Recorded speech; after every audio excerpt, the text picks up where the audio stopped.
Sup you beautiful people. Hope you've had a fantastic day. Welcome back to another new episode of What If Naruto Was Justice League's Fire Shadow. If you guys enjoyed this what if, comment down below and let me know. And go ahead and check out other what ifs in the channel after watching this video. Don't forget to subscribe and leave a like, and also share this video with your friends.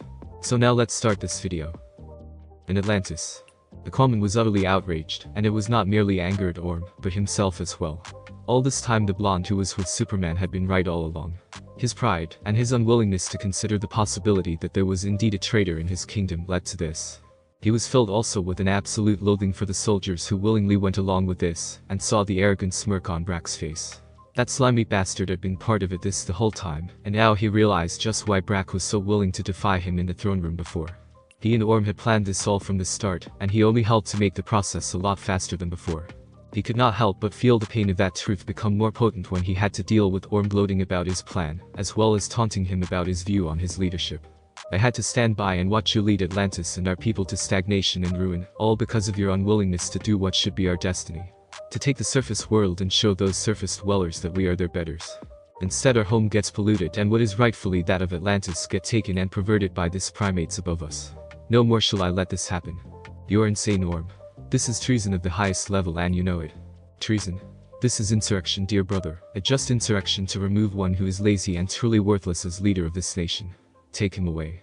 Aquaman roared in anger and soon broke free, smashing blows into the now revealed traitor soldiers to his kingdom, and he intended to smash his fist right into the face of his traitorous sibling. However, Orm blasted him with the trident's power, fouling Arthur's attempt to fight, and the former king was now secured by the traitors. Orm looked at his sibling with now undisguised disgust and arrogance. Take him away. Brack smiled at that and replied. At once, my lord. As Aquaman was taken away, Orm began to think on his plans to finally take control of not merely Atlantis, but the surface world as well. That was not the only direction his thoughts were going though, he had to deal with Mera and his nephew. But just as he was about to go into that direction, the object of the new train of thought in his mind came to him. Orm, I have been hearing rumors that Aquaman is alive here in Atlantis. Is that possible?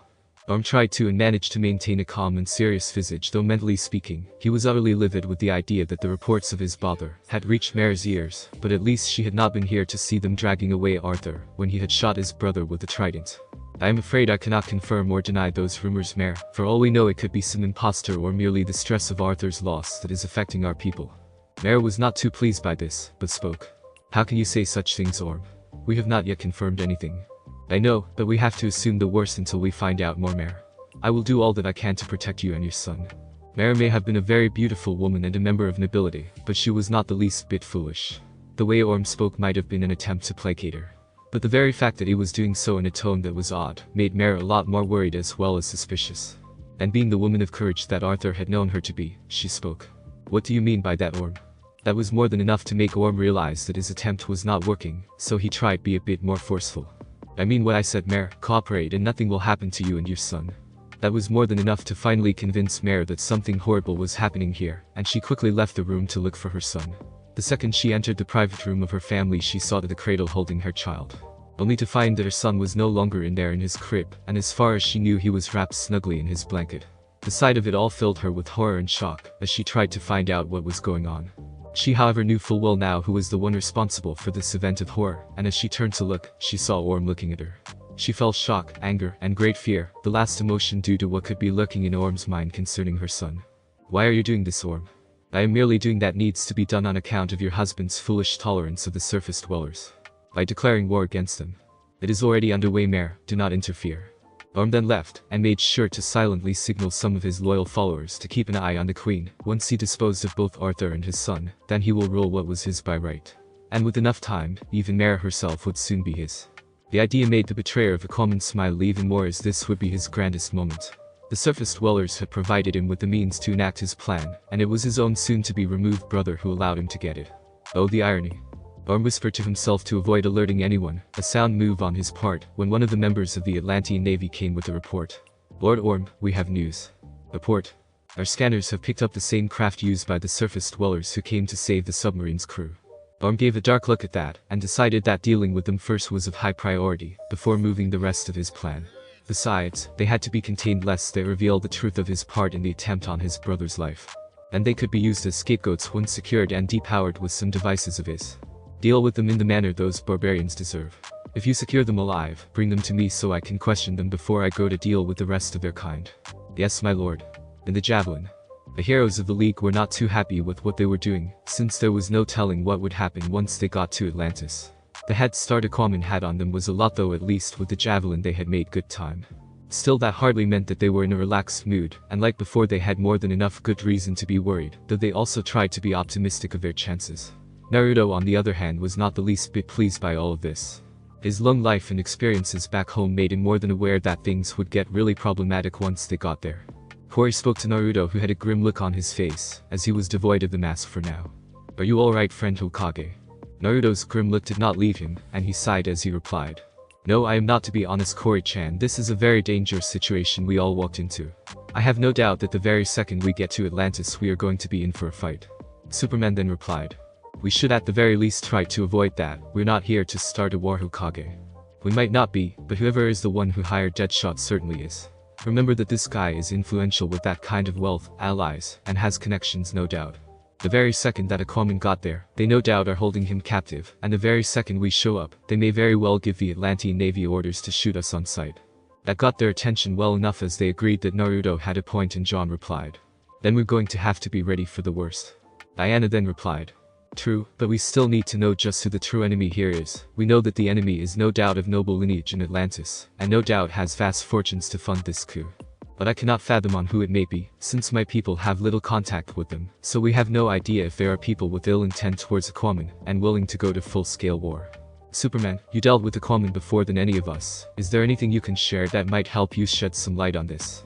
Superman thought about it and replied with a reluctant shake of his head. Afraid not. My meeting with Aquaman years ago had me and Lois facing him and his fleet to convince him that war is not the solution. I never went to Atlantis at all, so I have no clue on the political landscape at all. Besides, I don't think they would have liked the idea of someone from the surface there. John replied. Well, that complicates things, but from a military standpoint, I can bet the person's got either support from the military, or if persons, then one of them no doubt would naturally be high up in the military ladder. You can't have a coup if you don't have military backing after all. Kori then replied. Then we must be ready, friends, for we have company. Kori's statement proved accurate, as they soon spotted a number of ships, Atlantean ships, coming in. Superman gave a sigh and knew that it was decision time. John, try to contact them and tell them that we're not here for conflict. Naruto, however, broke free from his stance and spoke, grim focus on his face. We're too late. Sure enough, the Atlantean ships opened fire on the javelin, and they all knew there and it was no longer time to talk, but to fight. The Justice League quickly trooped out of the javelin, and they knew that the fight could not be avoided. Naruto was once more using the chakra shroud to allow him to not only move in the water, but also to breathe, and took out his sword as he and the others were now in the water. Superman was obviously not the least bit happy, but he knew that there was no other option when the Atlantean ships began to fire their weapons at them. Naruto managed to block several attacks in close combat, with several attacking Atlanteans on their usual rides. Naruto managed to channel his wind chakra to allow his sword better flow in the water, as well as increase cutting power to cut their weapons into the weapons of the Atlanteans. The blonde then knocked the attackers of their bikes, and then joined the others, as more of them came to take him and the others out. Superman quickly came to the aid of John when the Martian got attacked from the side, and managed to take down the shooter, and sent him off from his ride. John likewise turned intangible to another attack coming at him, and then became tangible to grab the Atlantean and send him off his ride with a toss. Kori was moving quickly through the water and moved to land a punch into the face of another Atlantean, to send him off his ride, while firing one of her green star bolts into another riding his vehicle, forcing him to leave his ride or risk being blown apart with it. That allowed Starfire to close the gap, evading his shots with his weapon and landing another kick. Wonder Woman was quick to fight back against her own attackers, using her bracers to block several more blasts aimed at her direction by two more attacking Atlanteans. She then redirected the attacks towards the attackers, and managed to destroy one Atlantean on his ride, by redirecting the shots into the vehicle in question, and that allowed her to move in. Blocking the next attacks with the same method with her bracers, and then managing to avoid another barrage by moving up and over the incoming forces, and then using her lasso to grab the nearest Atlantean, and then yank him off his ride, slamming him into his companion. The rest of the League managed to take down a few more of the subs that were trying to destroy them with the use of torpedoes, and they evaded them. Once the Atlanteans were moving away from the fight, the League moved forward to get to Atlantis, but Naruto was not comfortable with the idea of them being able to make it this far. If the Atlanteans had pushed this a lot more than what they had just done, they would have managed to overpower them, as fighting in water was not as easy for some of the team, most of all him. However, he was not the only one who had doubts. Something is not right, Naruto. These Atlanteans are pulling back instead of attacking us outright. This is not an ideal battleground for us, and they have the terrain advantage, so why would they give ground? I agree with that, Kurama, but they might not have the numbers to maintain their attack. Maybe, but I doubt that is so simple. This is their backyard, so why are they not fighting hard? John then spoke out as he blasted down another pair of Atlanteans with his ring. They're falling back. This is our chance to get closer to Atlantis. They moved forward, but Naruto's senses were still warning him, and Kurama was also more than willing to point out that this whole situation was way too easy for them. The blonde shinobi was more than willing to agree with the whole thing, and soon their combined worries were proven to be accurate, when several areas of the nearby terrain suddenly popped up to release strange containers, but all of which was sending bad vibes with Naruto. Along with the fact that this time, instead of engaging them head-on, the apparent Atlanteans' forces were forcing to keep their distance.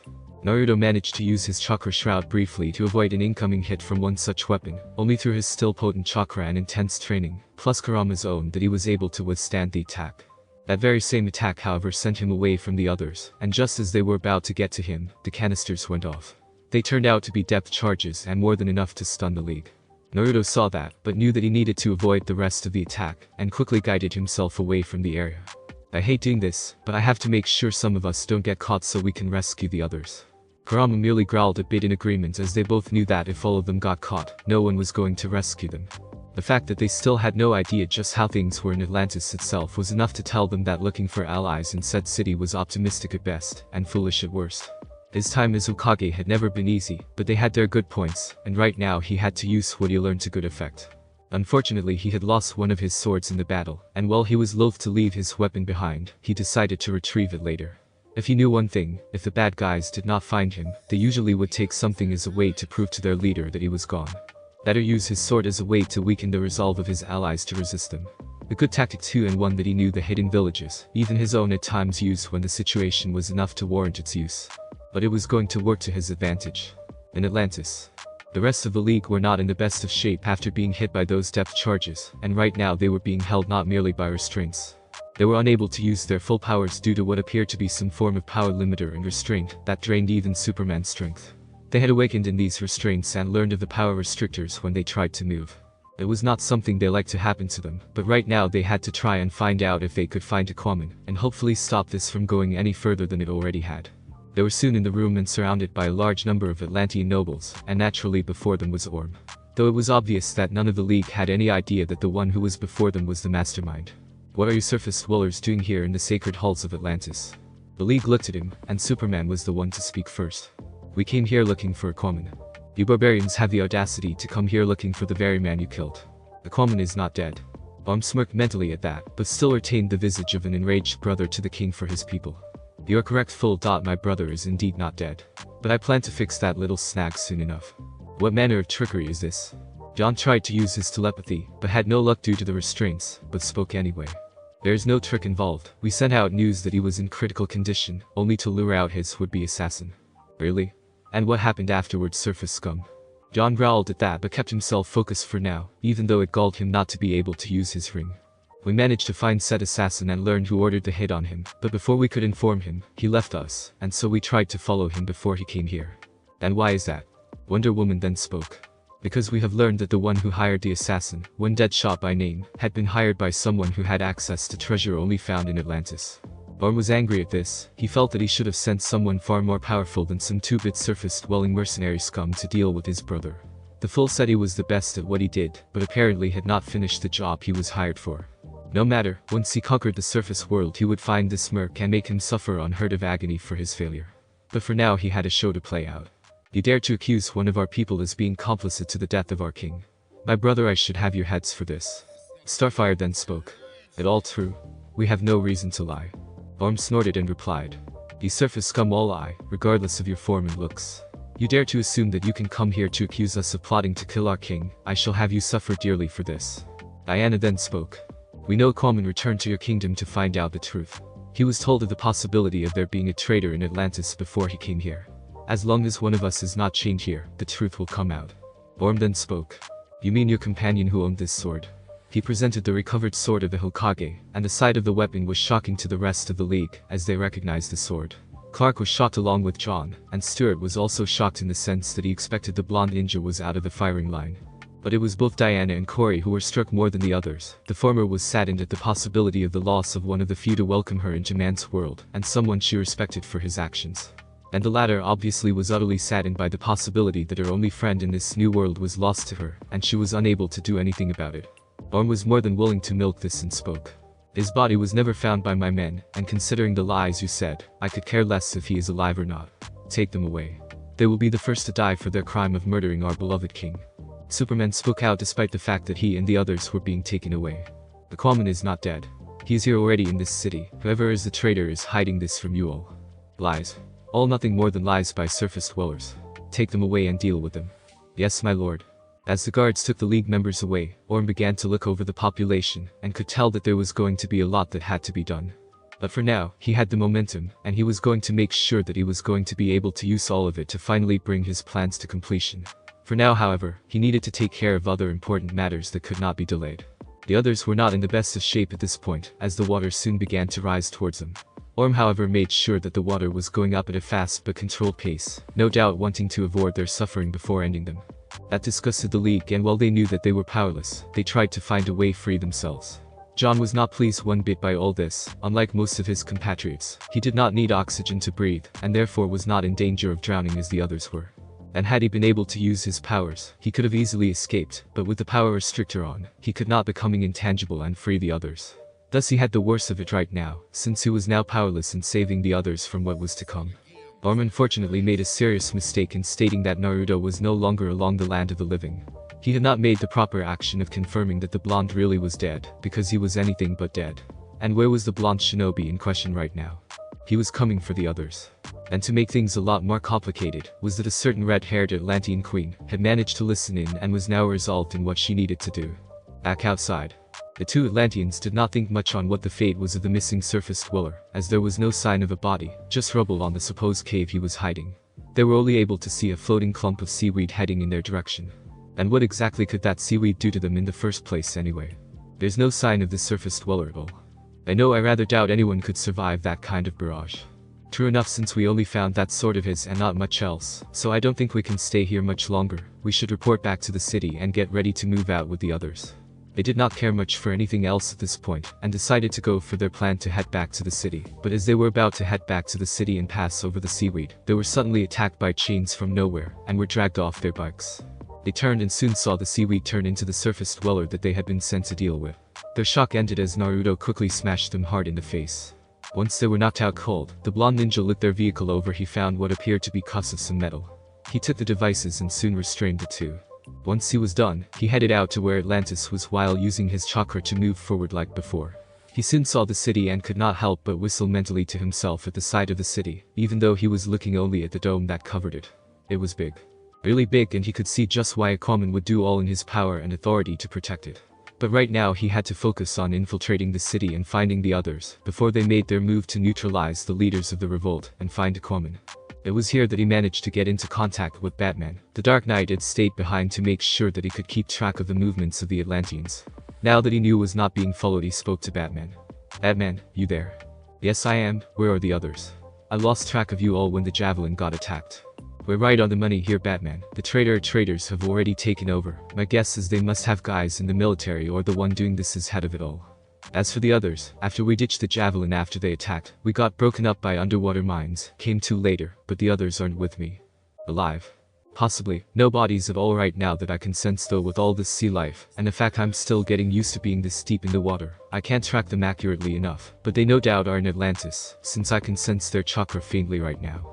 Where in the city I can't say, since something apart from what I mentioned is interfering with my attempts to track them. Neither can I. Apparently there's some form of blocking field on the city of Atlantis. Alright, I know you are still pissed off about the whole Deadshot thing, and I apologize for that, but we have to keep focus here, since there's too much at stake. I know that, but don't do that again. If you can find another way, I won't condone it, and neither will the others. If I have to, I will kick you out of the league myself. Naruto heard the edge there in the voice and replied. Fair enough. At any rate, I'll head into the city and find the others. If we can bring that field or whatever it is blocking you, then we'll contact you. Got it. I'll try and find a way to bypass it on my end. Near one of the docks, 2 Atlantean sentries were on routine patrol, and making sure no one would sneak into the place, though they were not sure just who was going to sneak into the city right now. They had not been told if there would be any other surface dwellers, and they were more than willing to see this campaign against the barbarian surface dwellers go underway. However, they made the mistake of doing so with their backs turned to the water nearby. And now came none other than Naruto, who moved slowly out of the water and then made his move. He used his kunai with ninja wire to grab the guard and drag him back before the Atlantean knew what was happening. Once he did so, he smashed his target's fist to knock the guy out. And while doing so quickly moved at high speed towards the next one, and his training, stamina, and whatnot gave him an edge. He might not be as fast as Flash, but he got the job done, and that at times counted more than anything. Good night. The last guard turned to receive one mean uppercut to the face that sent him flying, courtesy of one very irate blonde shinobi, as the other three were now out cold from the attacks of his two Kage Bunshin. Once they were secured and out of sight, the blonde sent them out to try and get the lay of the land of the city, and possibly locate his friends a bit more effectively, as well as give any roving guard something, or in this case someone else, to worry about. He moved quickly through the city and then got to the highest point on the area that he could find, and when he was clear, he began to summon the nature Charka into himself. Immediately he was in sage mode and began to scan the area to locate the others. Over time, when he had been able to work with the League, he decided to familiarize himself with their respective chakra signatures. And it was not very long that in this morass of beings, he found them, since they each had one that was unique. He had no problem locating Superman and the others, but noted that while they were alive, none of them were moving at all.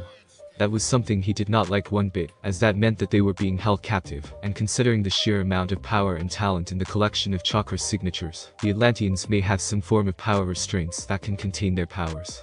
He stuck to the shadows in the city and used henge to avoid being found, while the rest of his Kage Bunshin moved through the city while also in henge, and when they were done, they disappeared in smoke and began to send the information to him. He now had a good lay of the city, and also had a very accurate idea that the Atlantean Navy was packing up for something. That in itself was pretty bad, but he placed that aside along with his sage mode and headed out. One thing he did find out though that was of importance was that Aquaman had indeed arrived.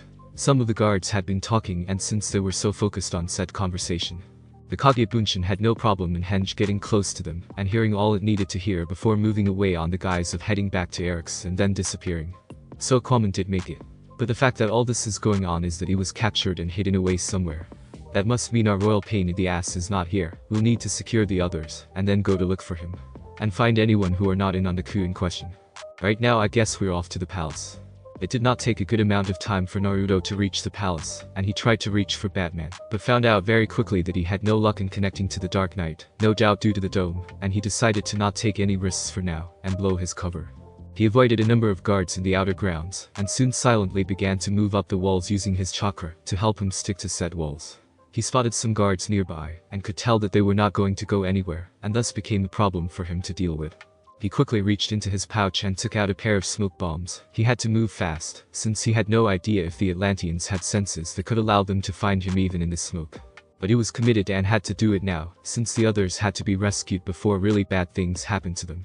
He rushed in, and before the guards could raise their weapons, called the reinforcements in either order, tossed them to release the smoke. This gave him enough cover to close the gap and land haymaker blows on the guards to knock them out.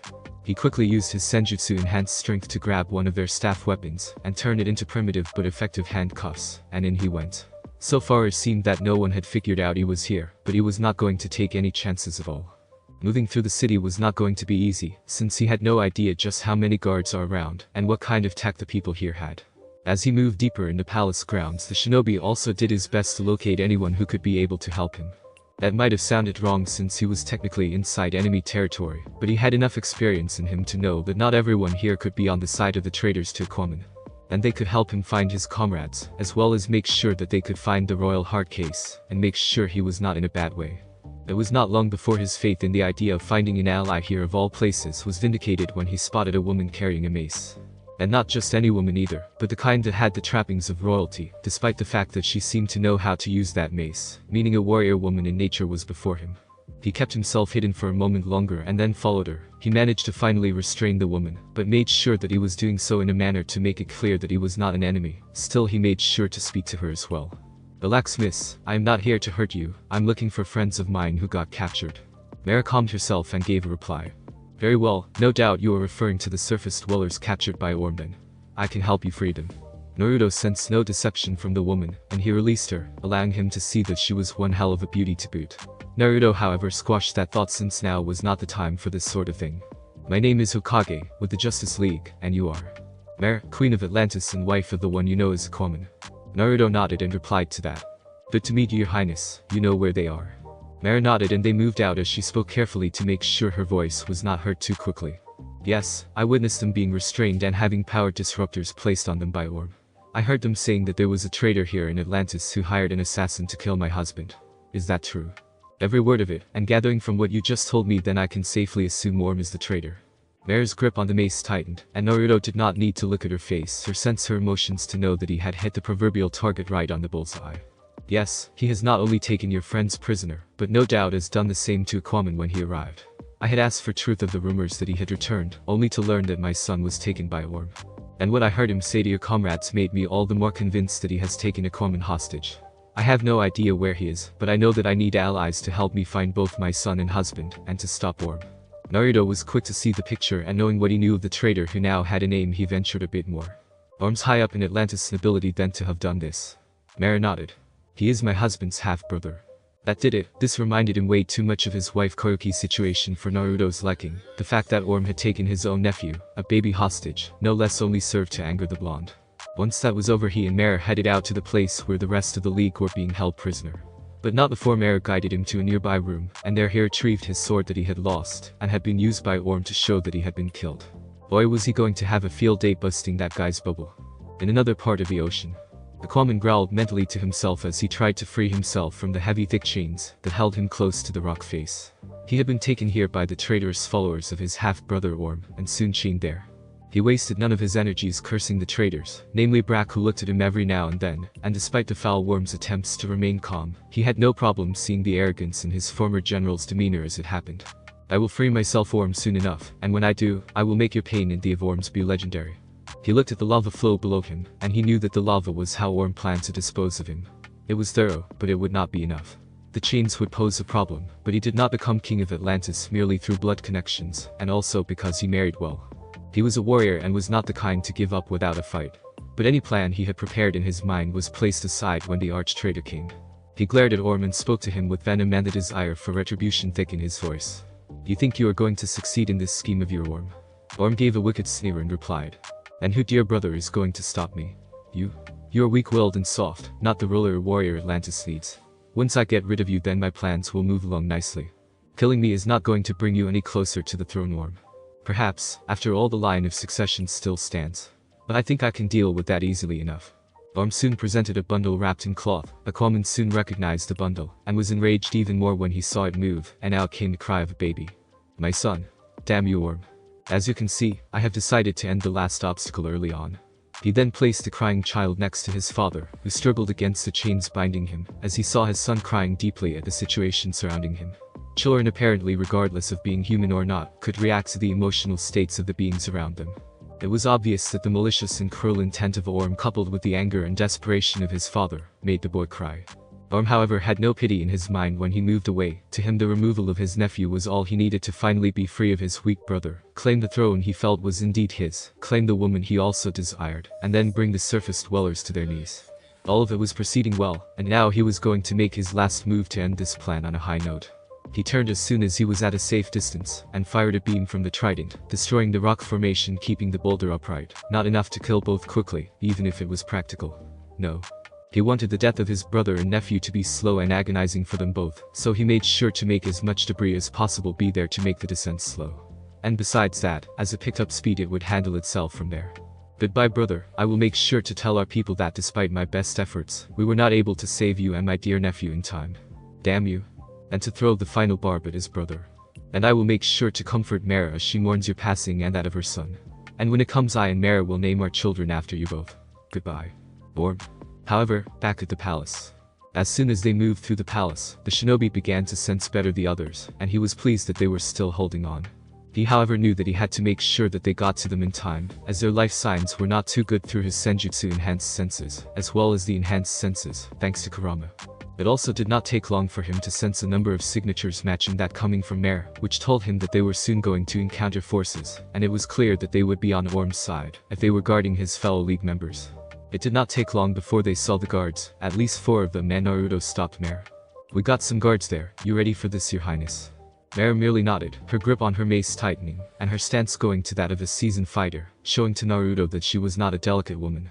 He liked that, and the fact she was gorgeous made him smirk at how lucky Aquaman was in having a wife like her. That was placed aside though as he quickly charged at the first guard, and before the man could react, he used his speed to close the gap, cut down the weapon in his hand, and landed a hell of an uppercut to the jaw. That sent the guy flying backward and allowed Naruto to move in and clash with the other guard coming in with his staff. The weapons clashed and they traded a few blows a bit more, before Naruto soon knocked him aside. Two more guards came in, but they were not prepared for Mera herself coming at them. Mera might not be as fast as Naruto, but she certainly was no slouch, and had used his attack as a way to disguise her presence, and then attacked. Needless to say, the sight of their own queen coming at them stunned the guards, and she made them pay for it. Naruto whistled in appreciation after seeing Queen Mera clunk one guard with that mace and quickly with the grace of a dancer, smack the next one out like a light with another swing to show her more than expected strength. All of that happened very quickly, and he could tell that delicate looks aside, she not only had strength, but one hell of a mean swing, as well as exceptional speed and agility. That meant that despite her more than obvious good looks, she was no delicate flower, and could easily make anyone trying to underestimate her regret it very quickly. And like any self-respecting man, he spoke to the queen. That was very impressive, your highness. I can definitely say that your husband is a lucky man. Mera nodded and spoke to him. Thank you, but we should hurry and free your friends from those power drainers. Right? The two moved to free the rest of the league, as the queen hit the controls and removed the water from the chamber. Once the water was out, he saw the others and was pleased to see that his fellows were unharmed. Once the barrier was down, he quickly channeled his chakra into his kunai, and stabbed the devices hard with the blade covered with some of his chakra. Once the device on Superman was removed, the blonde could sense the energy come back to Superman, and he saw the man look at him with some surprise. Hokage. Nice to see you too, Superman. Don't worry, I am not a figment of your imagination. Hold on. He then cut through the restraints, and once the Kryptonian was free, he moved to free Diana and Corey. He did have a feeling of relief, though that the women were not yet awake, since the devices used to restrain their powers happened to be right on top of their busts. He carefully removed the devices, and once he did so the two finally woke up, and it was Diana who spoke first. Hokage, you are alive. Yep, and it's nice to see you and the others are safe, Diana Heim. Same to you as well, Corey-chan. I trust that those idiots did not try to hurt you as well. Corey's green eyes lit up with emerald fire, and her smile became utterly pronounced as she spoke to Naruto. Friend Hokage, you are alive. Naruto saw the happiness in Corey's eyes and her voice, so he replied with a smile of his own to his housemate, charge, and friend. Yep, it's going to take more than what they did to take me down. But enough about that, we got to get out of here. The others nodded as Mera held Superman stand up to allow him to recover. The move was not a permanent one, as the Kryptonian felt his full strength return to him. Once he felt fully restored despite being deep in the ocean, he turned to free Stewart and John alongside Mera, who removed Stewart's limiter as he freed the last Martian. The last of the Martians got his powers back, and the same could be said for John, when he managed to get his power ring to flare back to life. Superman then turned to Mera, and she spoke to them in answer to the unspoken question on who she was. My name is Mera, I am the Queen of Atlantis, and wife of the one you know as Aquaman. No doubt you already may have figured out that there has been a coup here in Atlantis, and the ringleader is Orm. He had taken my son not only a few hours ago, after I heard rumors that Arthur had returned. He is not alone either, as I suspect that Brack, one of our senior generals, is with him, since he has always advocated military force against the surface world, despite my husband's desire for the avoidance of military force, unless all has failed. That was the nail in the coffin for the League as John spoke. Then it must have been Orm who had hired Deadshot, since as royalty, he could have access to the kind of wealth to hire the mercenary in question. And if this General Brack is his ally, he no doubt would have countermanded Aquaman's orders to leave the sub alone, along with the nuclear material. And no doubt when Aquaman came back here, then they captured him. Mera was outraged by the news that Brack and Orm had tried to have Aquaman assassinated, and if what these surface dwellers said was true, they had kidnapped not only their son but her husband as well. Please, you have to help find Arthur and my son. Arthur may have accepted war as an option in the past, but he has changed despite what you may think. But Orm and his forces will not be swayed. They plan indeed to go to war with the surface world, even if it defies my husband's wishes to avoid war. The others saw this and nodded, but Naruto decided to also put some 2 cents in, no doubt recalling his time in protecting his wife Koruki. We need to get the queen to safety first before we locate Aquaman. If Atlantis is like any monarchy, then we need to make sure that she is not used as leverage by this orb. Plus, even with most of their forces gone, I'm willing to guess there's still some people here loyal to Orm. We take them out, we have a chance to find those loyal to the true rulers. Diana and Corey nodded in agreement as they were both of royalty, and thus could see the validity of such a move from the blonde shinobi. They had to secure the Queen of Atlantis and protect her, since losing her could be a major blow in their attempt to stop the coup, since she still had authority and power as the mother of the heir apparent and wife of the king. As for Aquaman struggled with all the strength that he could muster into himself. He had to free himself first in order to save his son.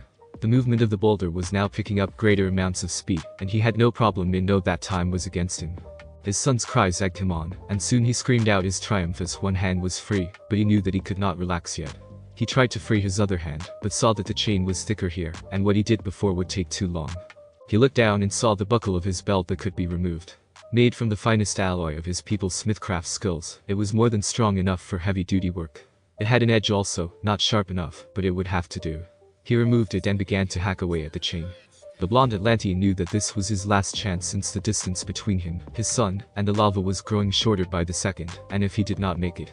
No, he placed such thoughts aside. He would free his son, himself, and then deal with that wretched bastard of a half-brother. And then he would make bloody sure that those who sided with him would be made to pay for their betrayal of their king, and his desire to help keep the peace. He continued with all that he had in him, but it became clear that time was running out, and the chain was too strong. Aquaman looked at the lava, his son, his chained hand, and his buckle. He thought of the last option, as brutal and bloody as it was, and made his choice on what course of action he was going to take now. He raised the buckle high and then sent it down with a cry not at the chain, but at his own hand above the wrist. Thanks for listening.